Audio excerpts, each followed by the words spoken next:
Hər vaxtınız xeyir, hörmətli tamaşaçılar. Efirdə Azərbaycan saatlı studiyada mən Seymur Həzi.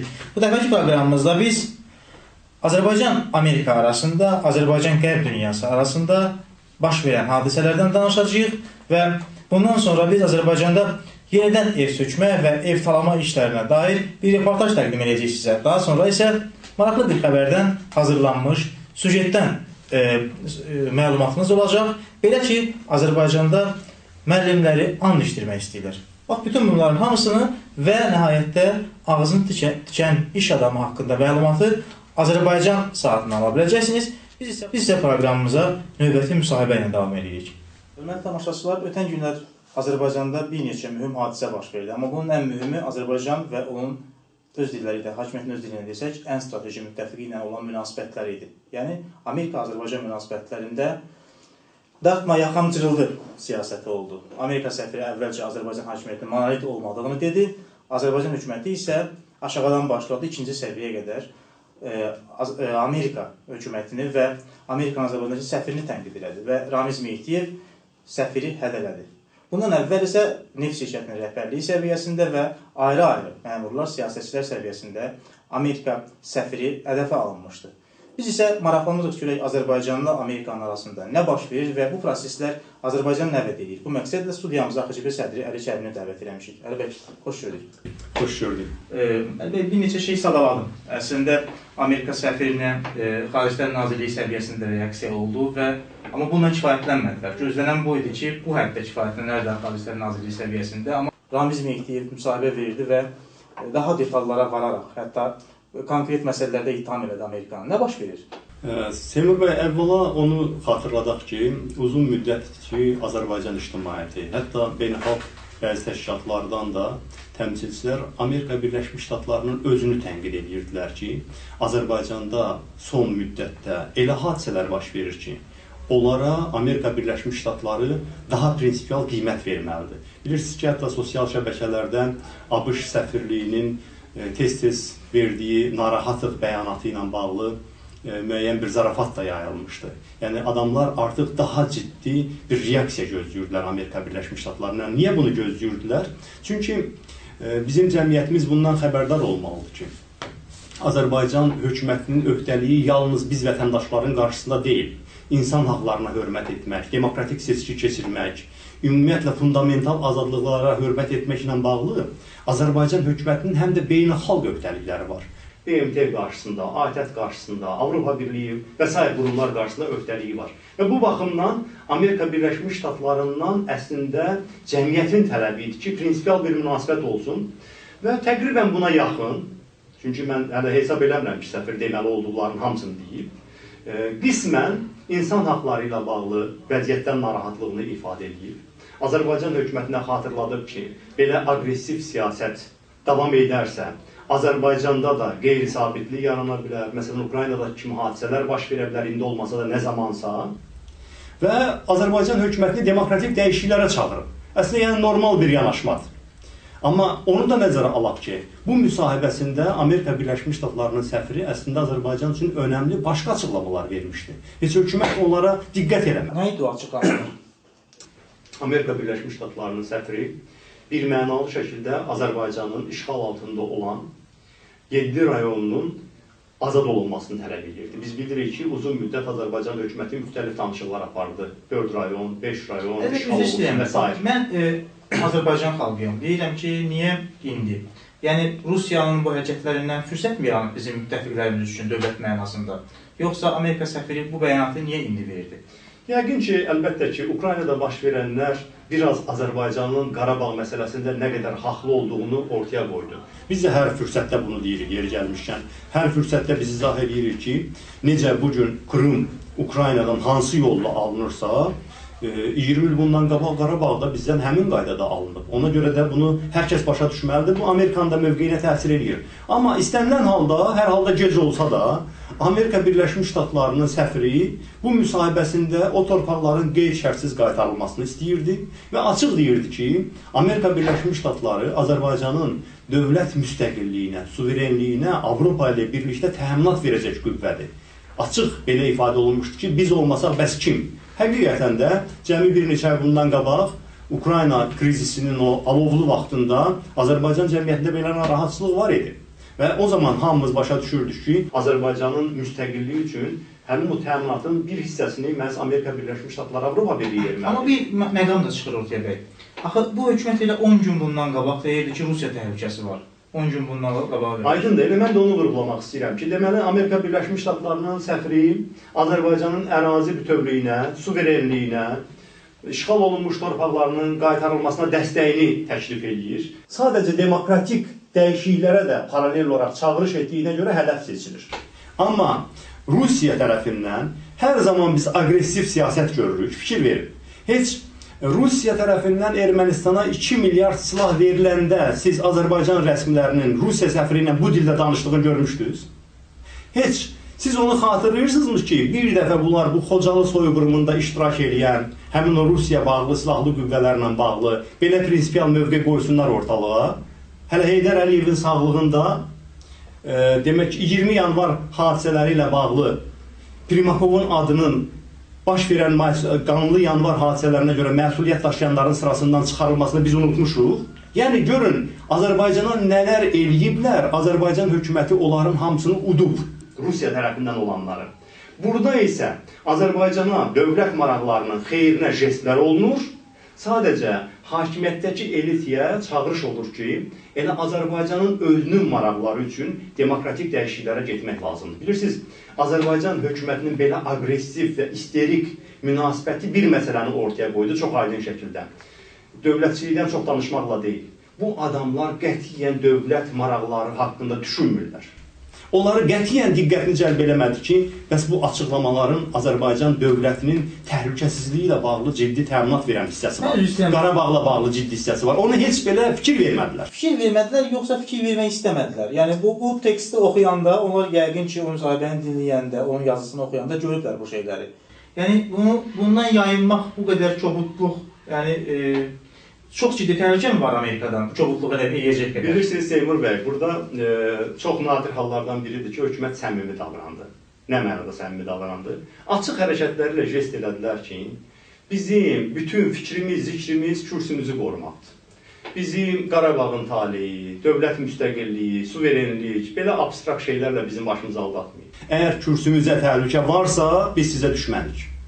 İstərsiniz Qarabağa nə qədər dəstək verirsiniz verin, Azərbaycanla da bağlı hansı dəstəyi verirsiniz verin. Əsas kürsüdür. Bax, bunu Azərbaycan hökuməti çox aydın ifadə elədi. Gərək bizim vətəndaşımız da bunun fərqində olsun ki, bu gün ona rəhbərlik eləyənlərin fikri, zikri vəzifədə qalmağı bacarmaqdır. Bir məsələ də var. Son günlərin hadisələrini təhlil edirik və çox maraqlı bir mənzərə ilə, tablo ilə rastlaşırıq. Əvvəlcə Leyla Yunus'u həbs eləmək istədilər. Sonra Holland səfər elədi Azərbaycana və ictimaiyyət nümayəndələri ilə, siyasi müxalifətlə görüşərkən Leyla xanım da bu protokolda var idi. Belə fikirlər yarandı ki, bu məsələni bir qədər səncitdi. Amma sonra Yaqland Azərbaycana səfər elədi. Yaqlandın səfəri zamanı da siyasi məhbus məsələsi prioritet elan olundu.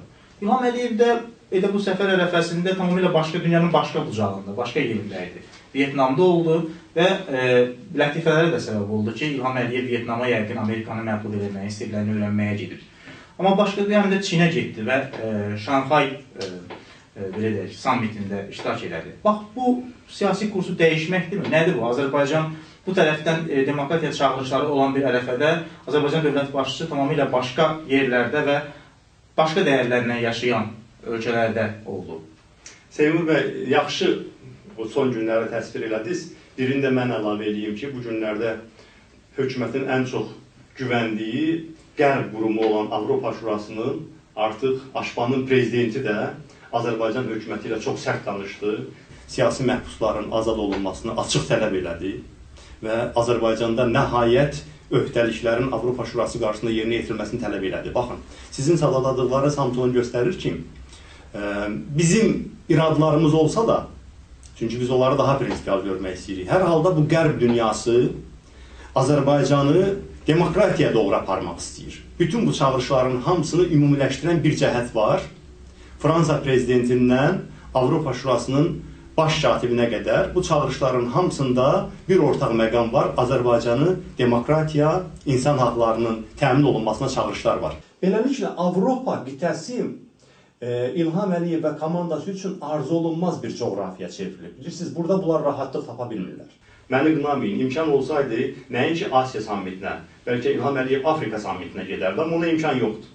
Asiya sammitinə bir imkan var. Amma Asiya sammiti, Şanxayda keçirilmiş sammit, yeri gəlmişkən deyim ki, bunu şişirtmək lazım deyil. Bu, Avropadakı inteqrasiya prosesinə alternativ olacaq bir iş deyil.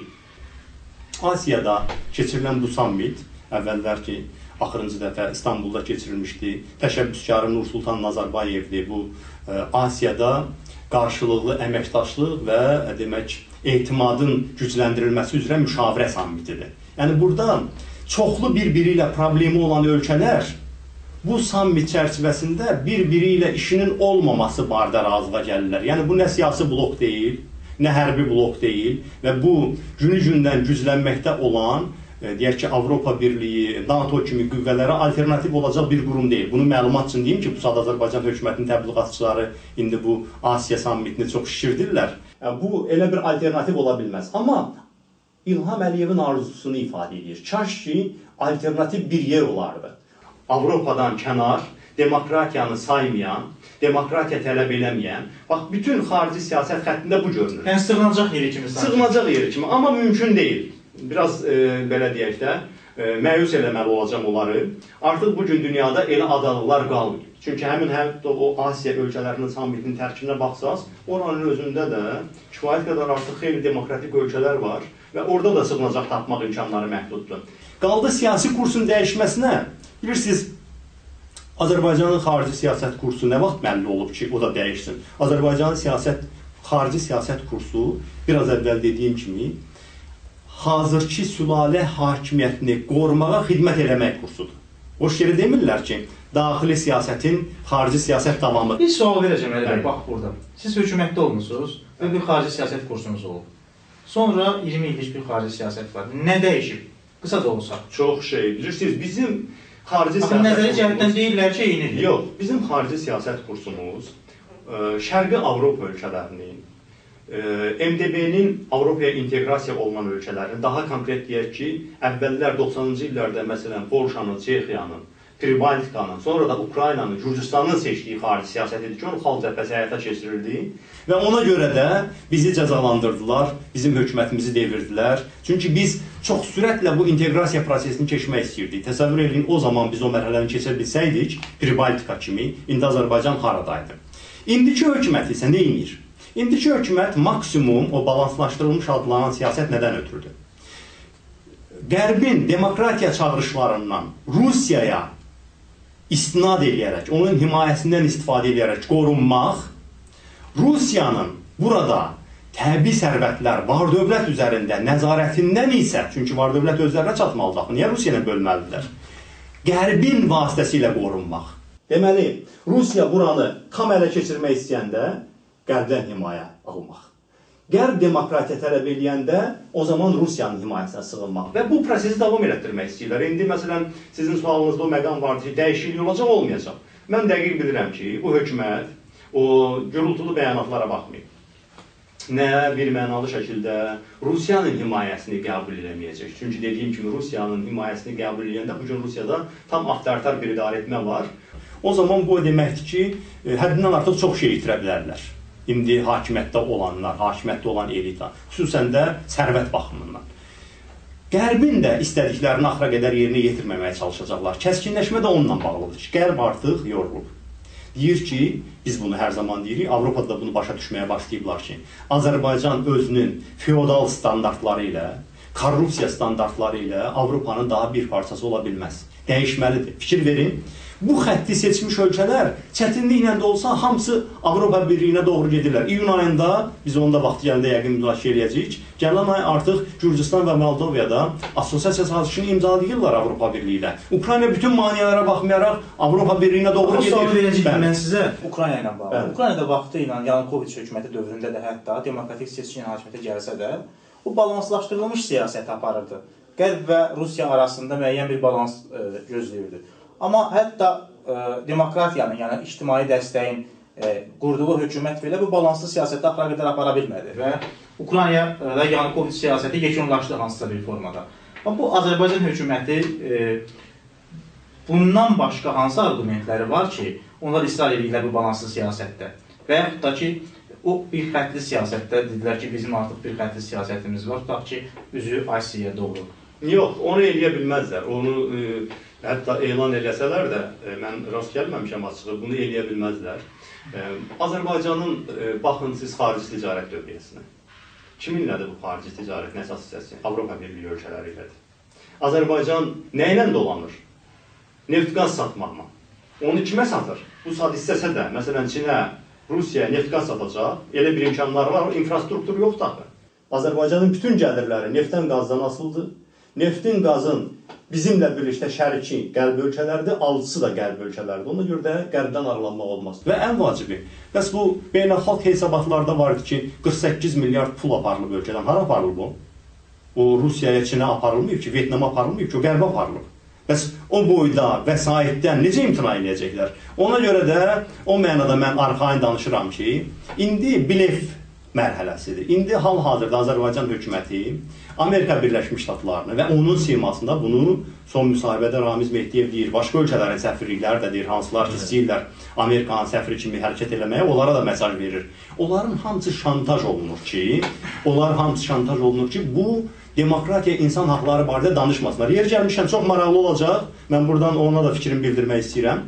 Amerika Birləşmiş Ştatlarının siyasətçilərinin mövqeyi necə olacaq? Çünki Valih Ələsgərov hədələyirdi ki, bizdən asılıdırlar, güya ki, Azərbaycanın beynəlxalq enerji təhlükəsizliyində payı o qədər güclüdür ki, Amerika, Avropa bu demək ki, hökumətdən asılıdır və deyirdi ki, hətta istəsələr də bu mövzunu davam elətdirə bilməzlər. İndi mən şəxsən çox maraqla baxıram ki, Amerika Birləşmiş Ştatlarının siyasətçiləri nə edəcəklər? Əgər Morningstarı, səfir Morningstarı burada müdafiəsiz buraxıb bu mövzunu bağlayacaqlarsa, ictimai fikirdə Valih Ələsgərov haqlı çıxmış olacaq.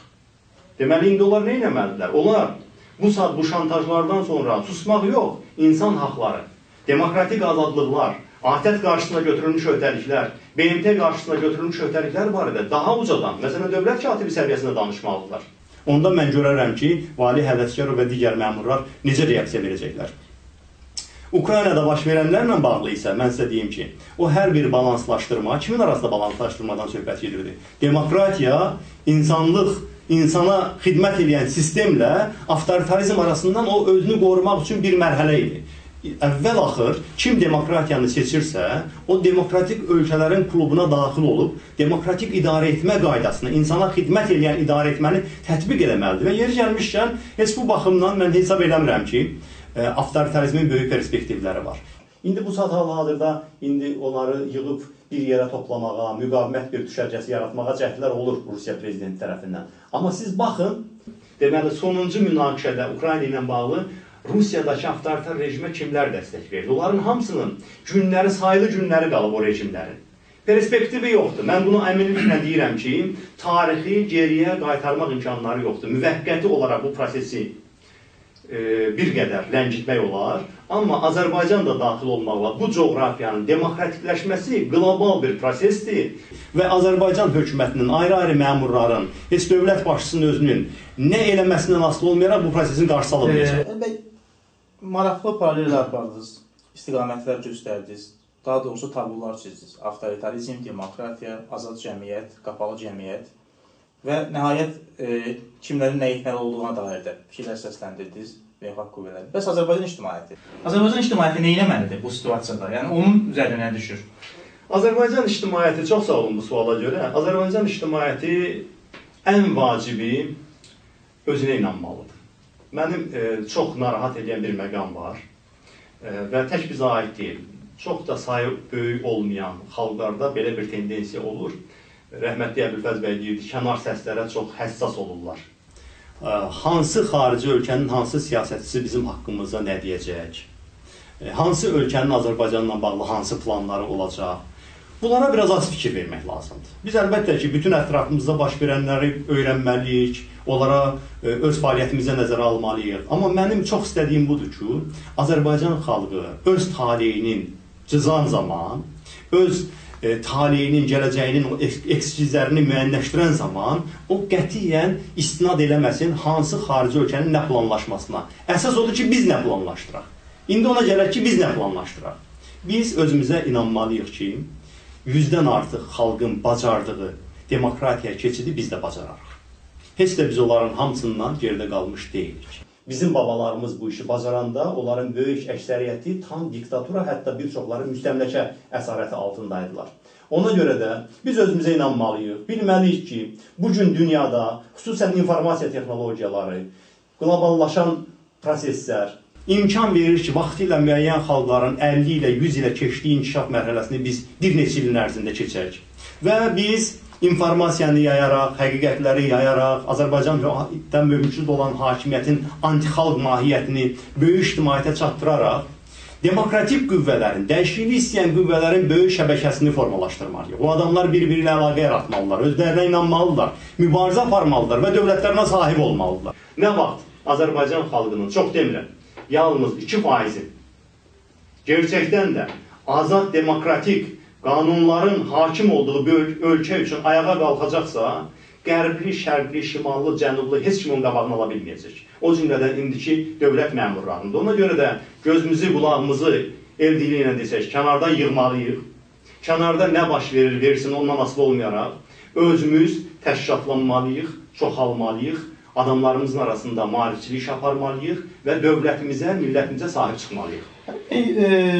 Çox sağ olun. Bayaq da biz Ukrayna məsələsinə toxunduq. Amma Ukrayna doğrudan da çox həyati bir dövrünü yaşayır. İndi Ukraynada prezident seçkiləri olacaq mayın 25-də. Amma bu seçkilər nəyi dəyişəcək? Çünki xeyli suallar yaranır ki, növbəti hökumət də bu hökumət kimi, yəni indi bu hökumət bir çox ciddi tənqidlərə məruz qalır. Növbəti hökumət də bu hökumət kimi olacaq. Olacaqmı? Yəni, olacaqsa Ukrayna nə gözləyəcək? Və yaxud da ki, doğrudan da bəlkə Ukrayna və elə onun müttəfiqləri gözləyirlər ki, mərkəzləşmiş bir hakimiyyət olsun və onunla müqavimət göstərsinlər. Sizin proqnozlarınız nədir? Əvvəla sabah artıq Ukraynada prezident seçkiləri keçiriləcək və mən hesab edirəm ki, istənilən halda bu seçkilər baş tutacaq və Ukraynanın qərbdə görmək istəyən, demokratik görmək istəyən namizədlərdən biri qalib gələcək. Demək olar ki, bu az qala aydındır. Amma biz hər halda Ukrayna xalqının iradəsini gözləyək və Ukrayna ilə bağlı mənim gözləntilərim artıq çox ciddi şəkildə müsbətdir. Bütün çətinliklərə baxmayaraq, hətta müvəqqəti olaraq torpaq içkisi olmasına baxmayaraq, Ukrayna yaxın illərdə Avropa Birliyi ilə çox ciddi inteqrasiya edəcək. Avropa Birliyi və beynəlxalq təşkilatların köməkliyi ilə iqtisadi, siyasi islahatlar aparacaq. Cəmi bir neçə ildən sonra Ukrayna bir Avropa ölkəsinə çevriləcək və bu çox gözəl bir hadisədir. İndiki bu müvəqqəti çətinliklərə siz fikir verməyin. Vaxtilə təqribən həmin vəziyyəti biz Gürcüstanın da nümunəsində yaşamışıq. Amma bir neçə ildən sonra Azərbaycanlıların Gürcüstanı necə həsədlə yaşayıb baxdıqlarını da görmüşük. İndi də bugün Ukrayna ilə bizi qorxudanlar bir müddətdən sonra Ukraynanın necə inkişaf elədiklərini görəcəklər. O mənada mənim heç narahatçılığım yoxdur. Qaldı ki, Ukrayna hökumətinə indi olan tənqidlərlə bağlı siz dediniz. Bəli, mənim özümün də Ukrayna hökumətinə ciddi tənqidlərim olmuşdur. Mən Ukraynanın yeni hökumətinə, hansını ki, həmişə dəstəkləmişəm, ölkənin ərazi bütövlüyünə, müdafiəsindəki qətiyyətsizliyinə görə tənqid eləmişəm. Və çox təəssüf ki, mən elə haqlı da çıxdım. Sonradan məlum oldu ki, ləng hərəkət etdiklərinə görə nəinki Krım, Donetsk və Lugansk üzərində də o separatçılar nəzarəti ələ keçirdilər. Bax, mənim tənqidim o vaxt nəyə yönəlmişdi? İndi görürsünüz ki, onsuz da Ukraynada hərbi əməliyyatlar gedir. Çox təəssüf ki, hətta insan itkilərdə baş verir hər gün. Amma vaxtında həmin o separatçılar gəlib, o dövlət binalarını tutmamış, o barikadalar qurulmamış, o cümlədən Rusiyadan həmin o xüsusi hazırlıqlı adamların hamısı Ukraynaya sızıb gəlib təşkilatlanmamış qəti tədbirlər görülməlidir. Bilirsiniz, Türkiyə türklərinin gözəl sözü var, bir müsibət 1000 nəsihətdən qiymətlidir. Biz vaxtında bunları yaşamışıq, o cümlədən iyun hadisələrini yaşamışıq və biz gördüklərimizin təzədən Ukraynada təkrar olunmağını istəmirdik. İstəyirdik ki, onlar az etki ilə keçsinlər. Və bir də açığı bu məsələyə mənim münasibət bildirməyimin bir məqsədi də vardı. Azərbaycan ictimaiyyətinə yönəlmiş bir mesaj vardı burada. Nə idi bu mesaj? Biz ki Ukraynadakı demokratik qüvvələri mütəmadi olaraq dəstəkləyirik, ictimai fikirdə bizimlə Ukraynadakı demokratik qüvvələr tam assosiasiya olunur, eyni qüvvə kimi.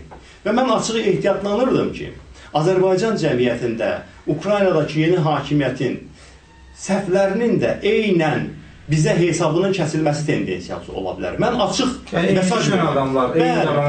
Cəmaata elə gələ bilər ki, biz elə bütün idarə etmə məsələlərində də eyni düşünürük. Xeyr, bizim demokratiya ilə bağlı, azadlıqlarla bağlı, Azərbaycanın və Ukraynanın gələcəyi ilə bağlı mövqelərimiz üst-üstə düşür. Xalq iradəsinə hörmətlə bağlı, demokratik seçki ilə bağlı. Amma mən onu açıq, şuurlu şəkildə ifadə elədim ki, mən hesab edirəm ki, ölkənin ərazi bütövlüyünün qorunması, dövlət müstəqilliyinin qorunması, xüsusilə keçid məqamlarında qətiyyətli tədbirlər həyata keçirməyi tələb edir. Və həmin o keçid məqamlarında dövlətə rəhbərlik edən şəxslərin borcudur ki, zamanı gələndə, şərait tələb edəndə qəti addımlar atıb dövlətin ərazi bütövlüyünü və müstəqilliyini ciddi şəkildə qoruya bilsin ki, az itki ilə bu keçid mərhələsi baş tutsun. Mən ümid edirəm ki, bunların hamısı bizim üçün bir təcrübədir, baş verənlər. Azərbaycanda dəyişikliklər sırası gəlib çıxana sağlıq olsun. Bizim imkanımız olacaq ki, daha az itki ilə tam dinç şəraitdə heç bir təlatümə yol vermədən Azərbaycanı demokratiyaya götürək. Çox sağ olun, Nədir bəy, maraqlı söhbətə görə. Hörmətli tamaşaçılar, biz ötən günlərdə və gələcək günlərdə baş verən məsələlərlə bağlı danışdıq. Qonağımız AXSP sədri Əli Kərimli idi. Biz isə davam edirik. Hörmətli tamaşaçılar, siz Azərbaycan Xalq Cəbhəsi Partiyası sədri Əli Kərimli ilə müsahibəmizi izlədiniz. İndi isə keçək ikinci mövzuya. Girişdə də mən sizə məlumat vermişdim ki, Azərbaycan hökuməti vətəndaşların evini söküb dağıtmaqda davam edir. Belə insanların evini sökmək olar. Təbii ki, dövlət ehtiyacları üçün bu lazımdırsa, amma onların normal kompensasiyası verilməlidir. Dərnəcik deposunun yaxınlığında yaşayan məcbur köçkünlər də ikinci dəfə dərgin olmaq istəmirlər.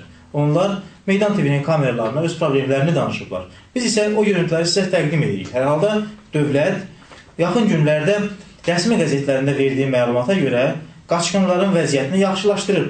Hətta 2016-cı ilə qədər görüləcəyi işlərdən də danışıblar. Heç biz o tərəfinə toxunmuruq ki, bu işin 2016-cı ildə qaçqınların üçün görüləcək işdən anons vermək, elə Qarabağı 2016-cı ilə qədər almaqdan imtina eləmək deməkdir. Hər halda bu hakimiyyətin özünün ifşasıdır. Bir ifşa da qaçqınlara olan münasibətdir. Yəni, elə deyilən o qayğı, diqqət hamısı sadəcə sözdür. Buyuraq baxaq. 9 nəfər ailəyi başa. Evlərimizin kompensasiyasını istəyirik. Metropolitenində güclü çıxıb gəlib deyir evinizi sökürəm. Bir dəfə evimi erməniyə vermişəm. İkinci dəfə erməniyə mənim evim yoxdur verəm. Azərbaycanda yaşayıram. Mən də müsəlmanam, mən də insanam. İkinci dəfə tikdiyim ev erməniyə verə bilmərəm. Onda top tüfəng granat atdılar, məni çıxartdılar. İndi də məni polislə çıxardır. Mənim indi də ki ermənim polisdir. Biz 3 ildir qaçqınları köçdülər buradan. 3 ildir biz burada evlər verildi, Mehtabatda evlər verildi. Onlar köçdü getdi. Biz narazı olduq, öz evimizdə, öz xüsusi mülkümüzdə qaldıq. Biz köçmədik. Biz öz xüsusi mülkümüzdə 3 ildir buradan bunlarla metropolitenlə müharibə apara burada yaşayırıq. Biz çağırdılar Maliyyə Nazirliyinə. Getdik Maliyyə Nazirliyində. Biz pullarımıza razılaşdıq. 1000 manatdan evimizə qol çəkdik kvadratına. Razılaşdıq. Onda da bizə icra hakimiyyəti evinin kucasını çağırdı, verdi. Bizi təbrik elədi. Gözlərin aydın, evinin kucasını verirəm. Gəldik 10 gün müddətində də bunlar bizi pulları banka keçirməliydi, biz götürməliydik. El oldu ki, bu dəfədə 10 gün müddətində rəhbərlik dəyişdi. Rəhbəri o rəhbər çıxdı. Bu rəhbər gələn ki, mənim qoydu üstünə. Dedi, nə qaşqına pul vermək? Biz pul vermirik. Köçür çıxsın, geçsin. Mən də ev istəmirəm. Kvadratıma, cəmaatın evinin kvadratına neçədən veribdi. Geçsin mənim də kvadratıma, elə pulumu versin, məni evimdən çıxartsın. 6 dənə ailə qalmışıq. 6'mız da burada yaşayırıq. Yalandan başqa bəhanələr gətirib bizi buradan çıxartmasınlar. Pulumuzu almayınca buradan çıxan deyil. Öldü var, döndü yoxdur. Valla biz olacaq deyəndə məhkəmə qərarları var. Məhkəmənin qərarı bizə şamil deyil. Şamil deyil, müəllim. O köçənlərə şamildir, bana şamil deyil. Mənim heç adım sanım o yoxdur orada. Mənə ziyan bizim adımız yoxdur. Hara gedirsən, hara qaçırsan, qaça bilmədin. Məhkəmənin şamilliyi bizə deyil. Sən çağırırsan mənə bura. Yox, özünüz gəlmişsiniz bizi köçürtməyə. Hara gəlmişsin, mən adam köçürdənə. Köçürdürsünüz, siz köçürdürsünüz. Məhkəmənin qərarı bizə şamil deyil, başına dolar. Kimə şamildir, köçənlərə şamildir, bizlik deyil. Burada 217 ailə oldu. torpaqlara zəbt olunmuş, qanunsuz evlər tikilmiş. Bununla bağlı müvafiq tədbirlər görülür. Yerli sakinlərə kompensasiya verilir, onlar köçürülüblər. 83 məcburi köçkün ailəsi olub. Onlara da dövlət tərəfindən Abşeron rayonu Mehtabat qəsəbəsində evlər ayrılıb, əksəriyyət də köçür. Sadəcə 6-7 ailə köçməkdən imtina edir, əlavə kompensasiya istəyirlər evlərdən almışlar. Bununla bağlı məhkəməyə də müraciət olunub. Onlar tərəfindən həm kompensasiyasının verilməsi ilə bağlı, həm birinci instansiya məhkəməsi, həm apellyasiya məhkəməsi, həm ali məhkəməsi tərəfindən bunların iddiaları rədd olunur. Yəni, bu ərazi boşaldılmalıdır ki, biz burada deponu inşa edə bilərik. Məsələ bu. Bəs nə qədər kompensasiya verilir bunlara? Kompensasiyanı biz vermirik. Yəni onu nazirə verir. Məbləğ nə qədərdir? Yəni siz bilmirsiniz? Yox, yəni yerli sakinlər üçün 720 manatdan razılaşdırırlar. Yəni onlar da köçüb gediblər artıq. Yəni onlar hər biri özlərinə ev aldılar, müəyyən müddətdən sonra bundan köçdülər, getdilər. Bu metropoliten var. Biz sakinləri bilirsəniz, yerə zibilə soxulub qaldırırlar, salıb çıxardırlar. Bu verilən bu dokumentləri bunlar deyir heç nədir. Mən deyirəm bizim neçə rayonun icra başçısı Xaləddin müəllim var. Onun mavini var. Bu neçə rayonun başçısıdır, bizim başçımızdır, bizim böyüyümüzdür, bizim arxamızdır, onun sakini, yonu yerində yerləşmişik. Bunlar niyə bu dokumenti heç sayırlar? Dünənləri getmişik, Tərlan müəllim götürür bunu atır. Bu nədir veriblər sizə? Bu heç nədir. Bəs niyə qol oradadır? Onu Niyə bunu tulluyurlar? Niyə bunu saymırlar? Nəyə görə bunu saymırlar? Niyə bizi əzirlər? Belə haqsızlıq olar, belə Allahsızlıq olar.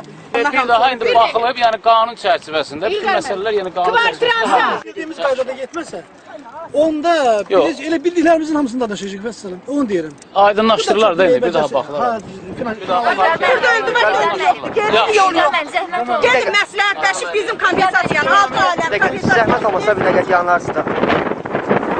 Belə əvvəllər deyirdilər ki, müəllim çox müqəddəs peşədir. Hətta biz orta məktəbə yeni gedən vaxtı müəllimlərimizin adi insanlar kimi ifadəyə fikir verdiksə adi insanlar dedim. Çünki biz müəllimi qeyri-adi insan sayırdıq. Adi insanlar kimi yemək yeyib su içdiyinə də inanmırdıq.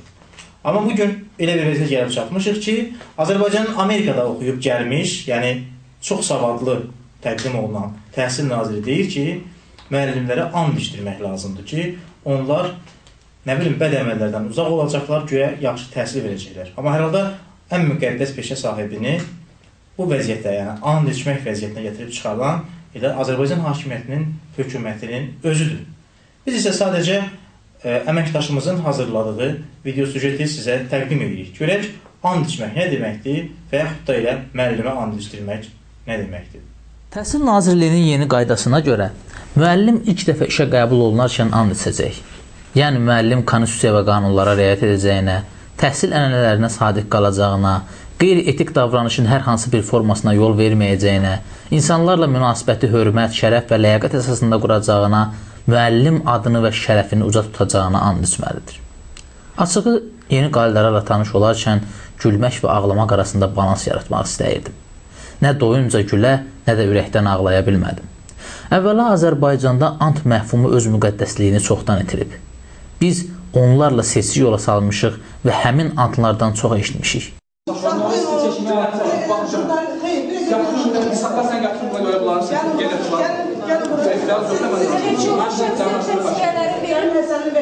Olur vəsiqələri verib gəlib keçməyirlər. Xeyr, siz çəkməsində ixtiyarınız yoxdur. Sizin ixtiyarınız var, çəkməyə var. Sizin icazəniz var, çəkiliş yaparız. Var, bir də hara çıxarsın, hara çıxarsın. Niyə çıxarırsın? Ölkənin taleyi əldə olur, ölkənin taleyi. Ne çıkarsan bu ay? Bunlar ne çıkarsan? Əvvəl Onların həyat olsun. Tamam, kimi çağırsan çıkın bayram. Bayram çıkın. Tamam, hadi ne? Karışan dişler çelişler. Nəyəsə, bunlar qeyriyyətdə döyürlər. Karusel kimdir? Ayıbdır, karusel. Sizin ixtiyarınız yoxdur, mənim ixtiyarım. Bayram ne çıkılar? Sen özün de burayı da ya. Senin ixtiyarın yok. Necə ixtiyarım yoxdur? Biz istəyirlər, məntiqə şey bilərik. Siz niye mani olursunuz? Nəyə mani olur? Nəyə mani olur? Sən gətir, bura gələ görə bunları burada qeyriyyət var. Düşmən zətdəliyə düşmənsiniz, xalqına düşmənsiniz. Ayıbdır, ayıbdır. Gətirin, burada gətirin. Danış. Şəxsələ dayanır müsahibə alın. Deməli, burada necədir? Hər jekitçisi 10 dənə adam gətirir, səs verir. Mən 147-ci binada yaşayıram. Biz 21 nömrəli poliklinikə səs verməliyik. 147 nömrəli binanın neçə adamı gəlib burada səs verir. 143 nömrəli binanın neçə adamı gəlib burada səs verir. 121 nömrəli binanın adamları gəlib burada səs verir. Bağçadan qaşqınları gətirib səs verir.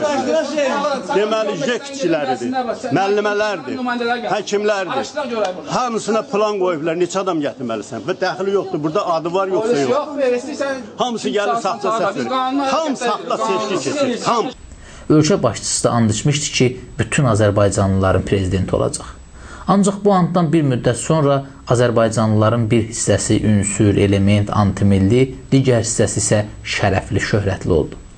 Məlum anda nəzərdə tutulur ki, müəllim təhsil ənənələrinə sadiq qalacağını and içməlidir.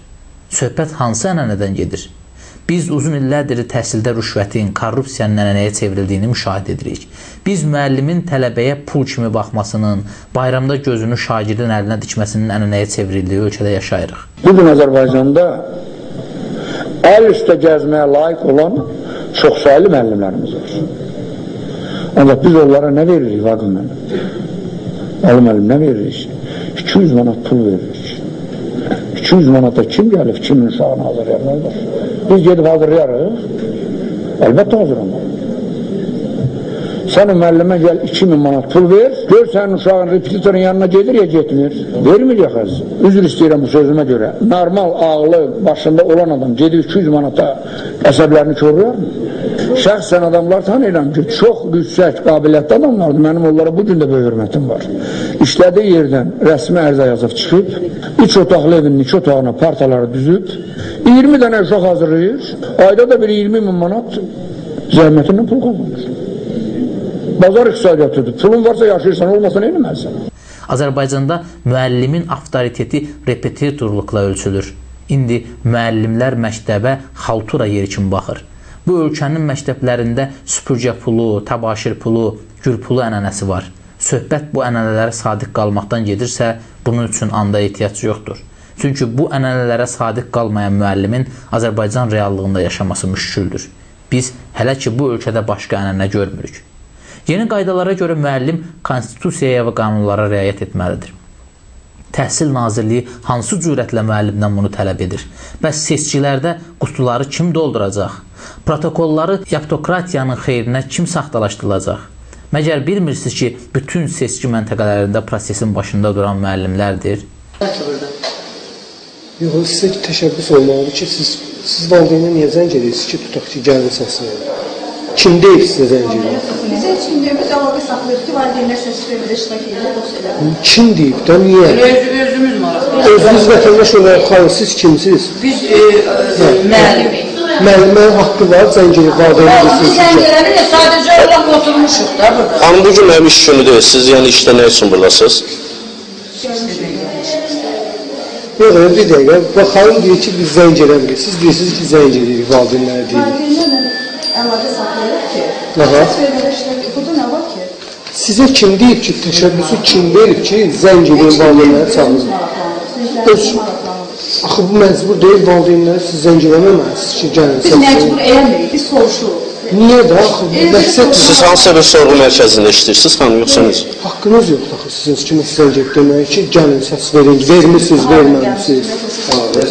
Seçki saxtaşarlığı dövlət cinayətidir və qanunlar da, konstitusiya da ziddir. Bir tərəfdən müəllimi ən ağır cinayətə məcbur edib, digər tərəfdən qanunlara riayət etməyi tələb etmək ədalətsizlikdir. Müəllimləri Azərbaycan reallığında belə bir anda məcbur etmək, Allahı da, bəndəni də ələ salmaqdır. Müəllimi qeyri-etik davranışa yol verməyəcəyini and istirib, sonra bütün etik normaları tapdaması üçün göstəriş verəcək qədər riyakarlıq edilir.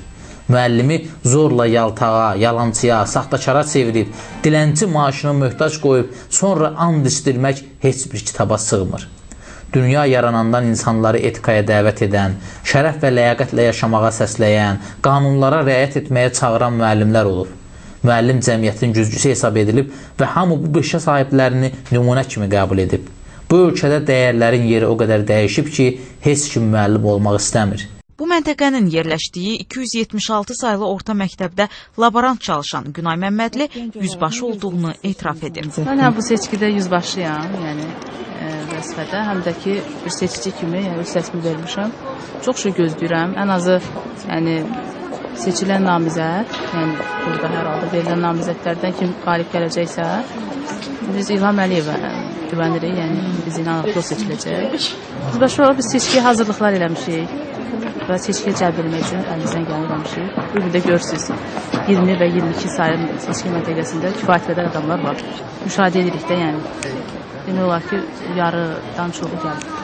Yəni özünüzdə qeydiyyat aparsınız da, təbliğat elədiklərinizin, yoxsa necə yəni? Olur, əlbəttə. Axırda yəni seçki sonluğunda biz baxacağıq nəticələrə, qeydiyyatlarda aparılacaq. İndi müəllim ac-yalavaz, valideynlərin qayğısına möhtac, zavallı bir insan təsiri bağışlayır. İndi müəllim etikalı olsun, şərəfli ömür sürsün deyə and istirirlər. Bu ölkənin sərvətini talayanlar müəllimə gözün tox olsun deyirlər. Niyə məhz müəllimlərə, bu ölkədə şərəfli ömürdə, qanunlara münasibətdə, qeyri-etik davranışda qüsur edən yalnız müəllimlərdirmi? Bəs müəllimi bu vəziyyətə salanlar niyə and içmir? Öz andına sadiq qalmayanlar müəllimi hansı əsasla sədaqətə səsləyir? Yapokratların dediyinə görə ölkəmizin inkişafı fantan vurur. Yoxsulluğun kökünü kəsmişik, büdcəmiz şişir və vətəndaşa qayğı 100% təşkil edir. Bu həmin ölkədir ki, bu ölkədə müəllimlə deputatın maaşı arasında 10 dəfə fərq var. 250 manat maaş alıram. İndi olub 110 manat maaş dolmaq olar. Olsun 200 manat maaş alırdım. İndi onu salıb 100 manata 2 uşaq saxlamaq olarmı? Onun ancaq işıq pulu, su pulu, qaz pulu. Aynen 15 lira maaş almamışıq. Azərbaycanda hər bir Biz Azərbaycanda yaşayırıq, ölkəsində yaşayırıq. Belə olmaz. Nə hamımıza aiddir. Biz körpü böyüdürük. Boya başa çatdırırıq. Hər şey müəllimdən başlayır. Müəllim əzab çəkir, texniki əzab çəkir. 25 uşağa baxmaq hallar şeydir. 2 uşağa baxa bilmirlər evdə qadınlarımız. 150 manat maaş alan müəllimdən 2500 manat maaş alanlar hesabat tələb edir. 10 dənə villası olan məmur, 10 dükana borclu olan kvartirat yaşayan müəllimə yeni qaydalar tətbiq edir. Müəllimin maaşının artırılmasından söhbət gedəndə isə büdcəmizin başına daş düşür. İnflyasiya fəlakəti ölkəni bürüyür. Yaxşı olar ki, Təhsil Nazirliyi az müəllimdən sədaqət andı tələb etmək əvəzinə həmin müəllimin normal yaşaması üçün qaydalar müəyyənləşdirsin. Ehtiyac bataqlığında çırpınan adama konstitusiya cazibədar görünə bilməz. 20 ildir o konstitusiyanın adi kağız parçasına çevrildiyini görən adam üçün isə sədaqət andı ümumiyyətlə əhəmiyyətli deyil. Məsələni kökündən həll etmək üçün budaqlardan yapışmaq lazım deyil. Ümumiyyətlə, and içmək dində məkruh sayılır. Tövbə etmədən and içmək isə növbət dəfə günah etməyə hazırlaşmağa bənzəyir. Onsuz da bu ölkədə öz günahını başqasının üstünə atmaq ənənəsi var. Özü narkotika alüdəsi olduğu halda gənc fəallı narkoman ittihamı ilə həbs etdirmək, özü vətənə xəyanət etdiyi halda əsl vətənpərvərlərə vətən xaini damğası vurmaq, özü ölkənin sərvətini talan etdiyi halda ölkənin mənafeyini düşünənləri mənimsəmədə ittiham etmək bu ölkənin reallığıdır.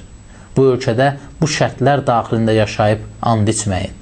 Yanvar ayının 17-si Rusiyanın Kafkaz tarixindən fənnindən imtahan vermişəm. Nəticələrim yaxşı olmağına baxmayaraq məndən 70 manat pul istəyib müəllim. Və müəllim mənə deyib, sən mənə pulu verməsən mən səni kəsəcəm.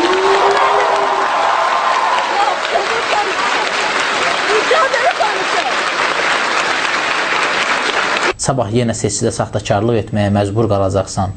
Yenə valideynin ianəsi köməyinə çatacaq. Yenə şərəfli müəllim adına ləkə qonduracaqsan. Yenə səni günahlarına şərik edəcəklər. Sən daha böyük günaha batmaq üçün and içirsən. Bu ölkədə müəllimlər and içməli deyil, üsyan etməlidir.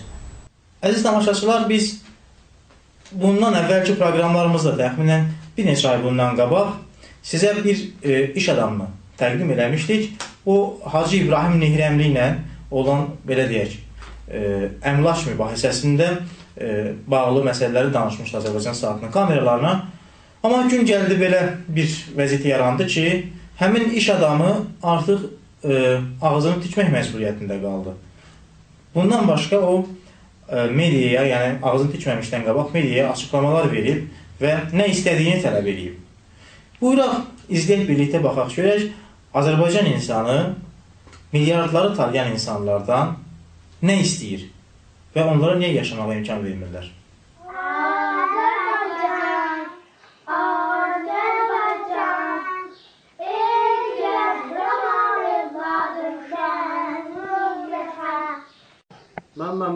Rəşad Tofiqoğlu. Qazax rayon sakiniyəm. Bakı şəhərində anadan olub Bakıda böyümüşəm.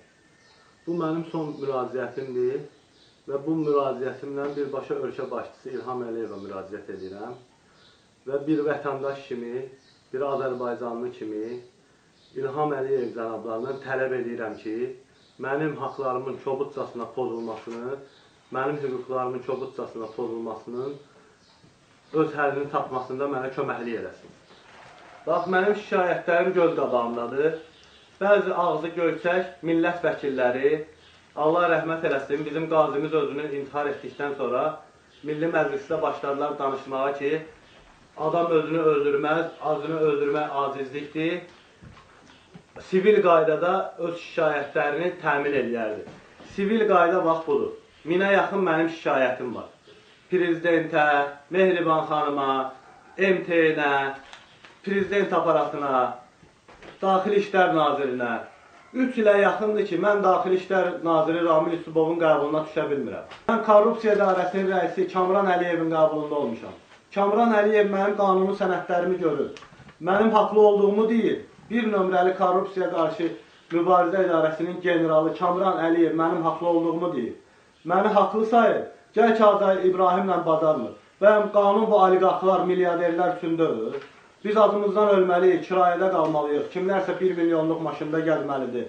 Özünə 7 milyona yaxt almalıdır. Qardaşı oğlu Türkiyədə 3 milyona restoran açmalıdır. Qardaşı qızı modalar evi açmalıdır. Bəs cənab prezident, bizi fikirləşmirsiniz. Nə etməliyik biz? Mən özüm 4 il Azərbaycan ordusunda qulluq eləmişəm. Böyük qardaşım Qarabağ müharibəsi qazisidir. Bəs bu qədər şikayətlərimə mənim niyə cavab vermirsiniz? Axı siz hər bir vətəndaşın prezidentisiniz. Siz Qurana əl basmışsınız ki, mən hər bir vətəndaşın prezidentiyəm və hər bir vətəndaşın arxasında dayanmışam. Bir nömrəli xidmətçisiyəm. Bəs mənim 1000-dən artıq şikayətlərimə cənab prezident niyə cavab vermirsiniz? Niyə bu Dələduz Hacı İbrahimə bir tədbir görülmür? Nəyə görə sizin ailənin adından istifadə edib bütün məhkəmələri, Korrupsiya İdarəsini, Daxili İşlər Nazirliyini susturur? Axı mənim daşdan keçən sənədlərim var. Bax, bu mənim sənədlərim. Və bu sənədi Hacı İbrahimin şirkəti verib mənə. Mənim əlimdə qanuni sənədlərim var. Məni bu hərəkəti eləməyə, bu hərəkəti vadar eləyən birbaşa Hacı İbrahim və ondan çəkilən Daxili İşlər Naziri Ramil Yusubov, Baş Prokuror Zakir Qaralov, Korrupsiyanın generalı Kamran Əliyevdir. Bir də sifariş yerinə yetirən məhkəmələr. Nəsimi rayonun məhkəməsi Səyyad Qafari, Apellyasiya məhkəməsinin hakimi Xuraman Məhərrəmli, Ali məhkəmənin sədri Qəhrəman Allahverdiyev və Ali məhkəmənin plenumun sədri Ramiz müəllim. Çünki bunlar bir Dələduz Hacı İbrahimlə bacarmır. Nədir? Hacı İbrahim Nehrəmlidir və ailəyə yaxın adamdır. Mən dövlətimə, millətimə öz borcumu layiqincə vermişəm. Bəs dövlətim məni bu Dələduzdan niyə qorumur? Nəyə görə mən üst körpə övladımla kütələrdə qalmalıyam? Nəyə görə mən qorxu içərisində yaşamalıyam? Bir daha deyirəm, mənim qorxum yalnız Allahdandır. Hacı İbrahim Dələduzdur, Maşennik İdarəsi, məhkəmələr və Daxili İşlər Naziridir. Mənim tələbim prezidentdən oldu ki, şəxsən mənim işimi öz nəzarətinə götürsün. Mənim qapıma kim gəlsə, mən intihar edəcəm. Bax, bunu bir daha deyirəm. Çünki Hacı İbrahim o qədər qudurub ki, mətbuatda deyir ki, özünü yandırmırsa, geçsin lap damdan atsın. Ağzı gölçək millət vəkillərinə də deyirəm ki, mən öləndən sonra mənim başıma bir hadisə gəlsə, mən sivil qaydada bütün məhkəmə predmetlərindən, prokurorluqdan hər yerdən keçmişəm. Bax, bu da mənim əlimdəki faktlar. Mənim tələbim odur ki, cənab prezident, kim haqsızdırsa, qoy o tutulsun və bütün bunu dünya bilsin. Nəyə görə mən əziyyət çəkməliyəm? Mən tələb edirəm. Hacı İbrahim səhvdə Hacı İbrahimi tutsunlar. Mən səhvəmsə Məhkəmə İdarəsi, məhkəmələr və Daxili İşlər Naziridir. Mənim tələbim prezidentdən oldu ki, şəxsən mənim işimi öz nəzarətinə götürsün. Mənim qapıma kim gəlsə, mən intihar edəcəm. Bax, bunu bir daha deyirəm. Hörmətli tamaşaçılar, daha bir Azərbaycan saatının sonuna gəlib çatdıq. Bütün proqramların sonunda olduğu kimi bu proqramın sonunda da mənim sizdən bir təvəqqəm var. Bizim efir tezliyimizi, frekanslarımızı bundan xəbəri olmayan insanlar arasında yayın. Çalışın ki, onlar məlumat alsınlar və Azərbaycan saatının yayılması sizin hər biriniz üçün çox vacibdir. Çünki qaranlıqların üzərinə işıq salan yeganə həqiqət efiri buradır. Sağ olun, sağlıqla qalın, bizi unutmayın. Çünki biz sizi heç... Işıqlandı şərgələr, yəqin oldu bəlkələr, ədavlətin haqqalı, rəzavləti silkələr. düşərgələr. Ey ana vətən, ey ana vətən, haq yolunda durmuşuq bu baş bu bədən. Ey ana vətən, ey ana vətən, haq yolunda durmuşuq bu baş bu bədən. İndi kəsir ağlımız, ağrıların ağrımız, rastı soydular səni, qoy sökülsün bağrımız.